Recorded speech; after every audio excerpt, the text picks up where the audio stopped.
Man is caught like a fly in a bottle. His attempts at culture, freedom, and creative endeavor have become mere entries in technique's filing cabinet. In the mid-1950s, the French philosopher Jacques Ellul wrote a book titled The Technological Society. In it, he proposed that technology, or more broadly what he called technique, was enslaving mankind. In this video, we explore this fascinating yet terrifying thesis. The number of technical slaves, Ellul wrote, is growing rapidly, and the ideal of all governments is to push as fast as possible toward technical enslavement. A technological society is one that is dominated by what Ellul called technique.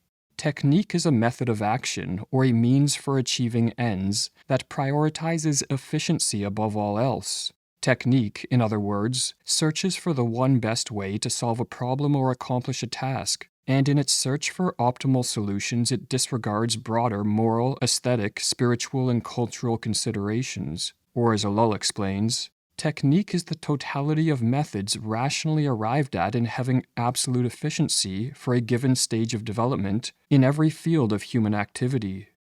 Ellul believed that technique had become the dominant ordering principle of society, and he identified several subdivisions of technique. Firstly, there is the machine.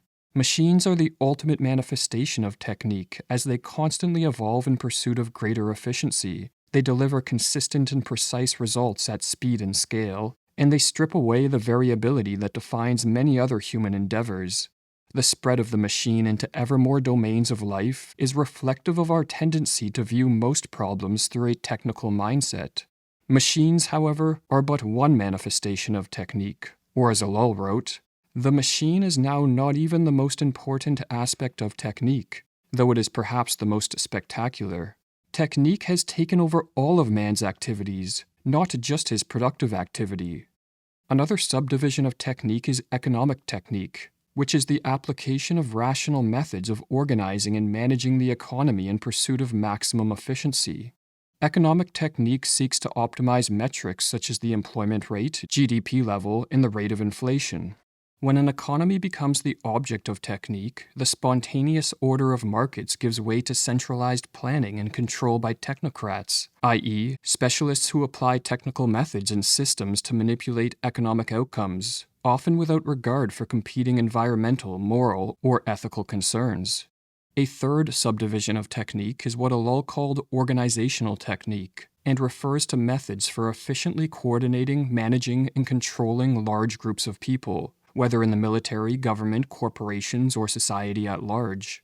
Organizational technique leads to the bureaucratization of life, as ever-increasing layers of rules, procedures, and administrative systems are implemented to control group behavior. The final subdivision of technique is human technique, and this is technique applied to the functioning of the human organism, whether in its biological or psychological form. Human technique encompasses fields such as education, medicine, genetic engineering, psychology, advertising, and the use of propaganda.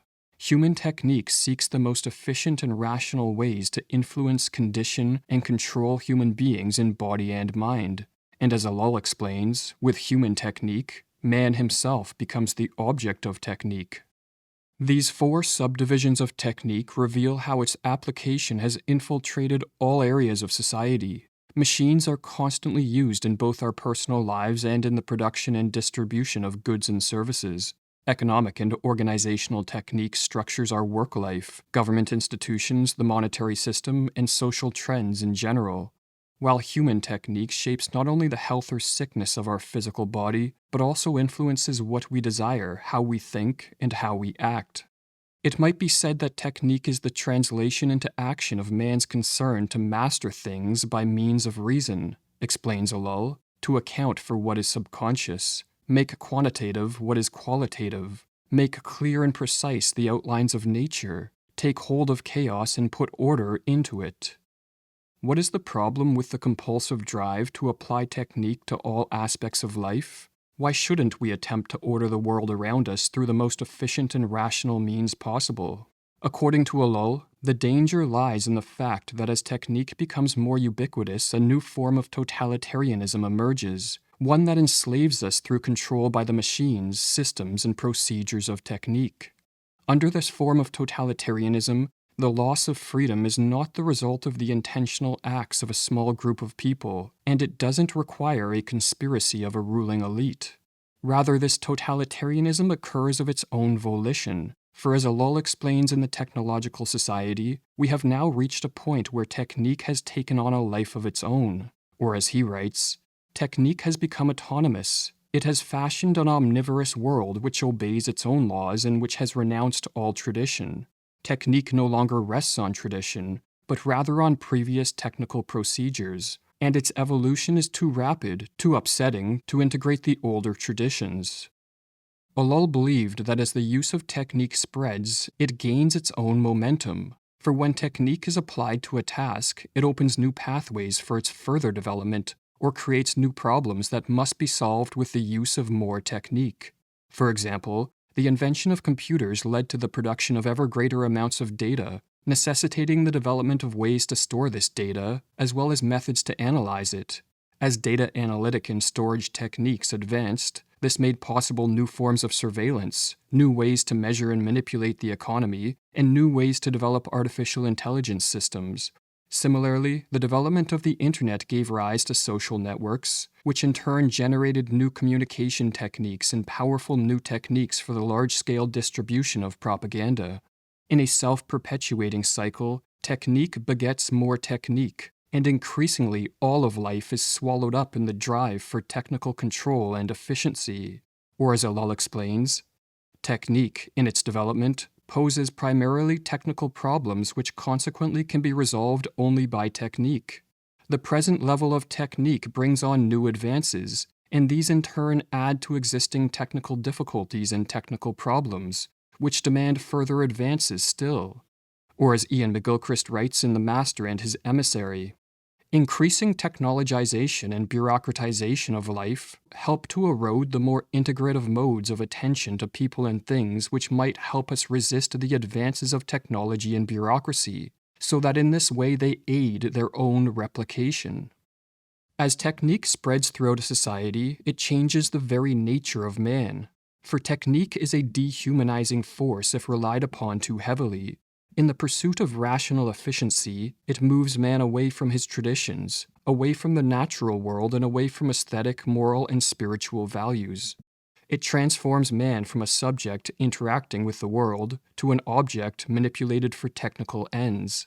Or as McGilchrist explains, there is a difficulty in maintaining one's integrity as a unique individual subject in a world where a combination of the hubris of science and the drive of technology blots out the awe-inspiring business of conscious human existence and replaces it with a set of technical problems for which they purport to have solutions. In such circumstances, we would be too easily persuaded to accept the role thrust upon us, to become an object, no longer a subject, and would connive at our own annihilation.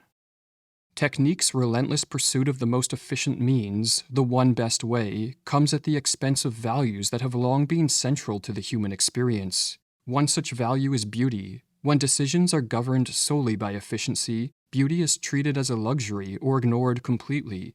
The disregard for beauty is visible in modern architecture. In many cities, aesthetic values are no longer a primary factor in the construction of buildings. Instead, the emphasis is on efficiency. For example, in the building of housing, the focus is on minimizing costs and building as many units as possible given the constraints of land. Technique applied to architecture has resulted in skylines filled with uniform-looking glass and concrete skyscrapers, and sprawling suburbs composed of cheap, efficient, cookie-cutter houses. Technique further dehumanizes us by entrapping us within an artificial world of its own making. The world that is being created by the accumulation of technical means is an artificial world, and hence radically different from the natural world, explains Alol. Most people spend more time staring at screens and absorbed in the artificial worlds of social media, video games, and movies than they do in nature. Most people work jobs that force them to spend all day controlled by the machines and systems of technique. While governments and corporations are increasingly using technique to control our behavior and manipulate our thoughts, wherever we turn, technique is grasping hold of us and moving us further and further away from the rhythms and flows of the natural world. A technical mindset also results in a loss of connection with intuition, which is one of the most powerful means of acquiring truth while also crucial to the creative process. Or as McGilchrist writes, if humans behave mechanistically, they fail. Intuition is faster and smarter. A constant insistence on disattending to intuitions and placing reliance instead on standard assessment forms and checklists replaces the unmeasurable but often astute assessment of a real human being with the bogus precision and lack of individual flexibility of a machine. The dangers of a technological society, however, do not end with its dehumanization, for technique is a centralizing force that strips man of his freedom while concentrating power in the hands of a relative few. Some believe the opposite to be true. They see technique, specifically in its technological manifestations, as a decentralizing force that will help return freedom to an unfree world. But as Ellul wrote, the idea of affecting decentralization while maintaining technical progress is purely utopian. In truth, the history of technical progress is also a history of centralization. The advance of technique has permitted the growth of vast centralized institutions such as the modern state, military, and corporations, whose combined power shapes nearly every aspect of life. Machines such as computers, cameras, and smartphones allow for an unprecedented level of surveillance, which promotes control by centralized states. The internet has allowed for the instantaneous and global distribution of propaganda. Military technique, through increasingly destructive machines of war, has enabled conquest on an unprecedented scale and created a vast power disparity between those who control the weapons of war and those who do not. Economic technique, especially applied to the creation of credit and the manipulation of the money supply, has created a debt-based economic system that greatly enriches a select few and holds the rest of us at a relatively impoverished state. While organizational technique has birthed sprawling bureaucracies that regulate almost all aspects of life and grant immense power to those who control these bureaucratic systems. Primitive man, hemmed in by prohibitions, taboos, and rights, was, of course, socially determined, writes Ellul, but it is an illusion, unfortunately very widespread, to think that because we have broken through the prohibitions, taboos, and rights that bound primitive man, we have become free. We are conditioned by something new, technological civilization. The centralizing force of technique, if unchecked, will continue to enslave us. It will create a world where men and women are increasingly measured, molded, directed, and controlled by the machines, systems, and processes of technique. All the while, many people will cheer on the advance of technique in the belief that it represents social progress, not realizing that with each advance our personal autonomy declines. Or as Ellul explains, with the final integration of the instinctive and the spiritual by means of innovations in human techniques, the edifice of the technical society will be completed. It will not be a universal concentration camp, for it will be guilty of no atrocity. It will not seem insane, for everything will be ordered, and the stains of human passion will be lost amid the chromium gleam. We shall have nothing more to lose, and nothing to win. Our deepest instincts and our most secret passions will be analyzed, published, and exploited. Academy of Ideas is the work of two brothers from Canada. One of our goals is to create videos that combat the nefarious ideas and ideologies or mind parasites that are weakening individuals and diminishing freedom. If you would like to support our work, become an AOI supporting member and access over 100 videos exclusive to members. New membership videos are added every month. Sign up at academyofideas.com/members. Can we avoid a further descent into a technological enslavement? Can we find a healthy balance between the natural and the artificial, between efficiency and other human values? Ellul was unsure, or as he put it, he is most enslaved when he thinks he is comfortably settled in freedom. In the modern world, the most dangerous form of determinism is the technological phenomenon. It is not a question of getting rid of it, but, by an act of freedom, of transcending it. How is this to be done? I do not yet know. That is why this book is an appeal to the individual's sense of responsibility. The first step in the quest, the first act of freedom, is to become aware of the necessity. Ian McGilchrist, who was influenced by Ellul's writings, offered an even more dire assessment in his 2021 book, The Matter with Things. By now, it may be too late. Some people already seem to believe we are better off in the hands of our new masters, the machines. Ellul, however, did see a few ways that the iron grip of technique could be loosened. One way was through social collapse. For example, a severe economic depression or a world war would halt the advance of technique, but at the cost of great suffering.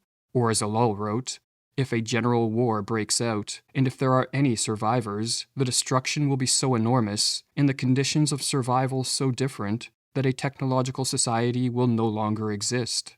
Another way to avoid a continuing descent into technological enslavement is if more people wake up to the fact that there is much more to life than technological advance. For while technique has its role to play, when it starts to crowd out other values and to interfere with creative, aesthetic, or spiritual pursuits, its use has extended beyond healthy limits. If enough of us recognize this and change our lives accordingly, then perhaps technique can be relegated to its proper role of servant rather than master of man. Or as Ellul wrote, if an increasing number of people become fully aware of the threat that technological world poses to man's personal and spiritual life, and if they determine to assert their freedom by upsetting the course of this evolution, my forecast will be invalidated. But if we fail to heed Ellul's warning, our society will increasingly be ruled by machines and controlled by technique. We will continue to lose our basic humanity and become detached from the moral, aesthetic, and spiritual values that fill life with meaning and purpose. We will become the optimized components of a technological society, a society that values human life only to the degree that it furthers the autonomous development of technique.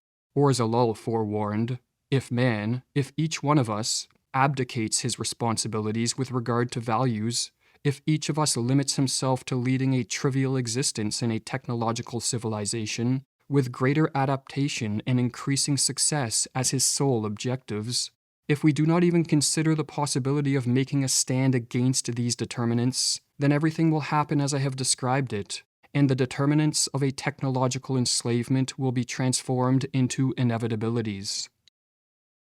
Ideas shape the course of our life. What we believe to be true determines how we act and what we aim for. In the modern world, most people are drowning in the sea of falsehoods propounded by politicians, our education system, the mainstream media, mainstream science, and mainstream medicine. Fortunately, we don't have to be misled by these institutions. At Academy of Ideas, our goal is to help those of you who wish to walk an alternative path to that of conformity.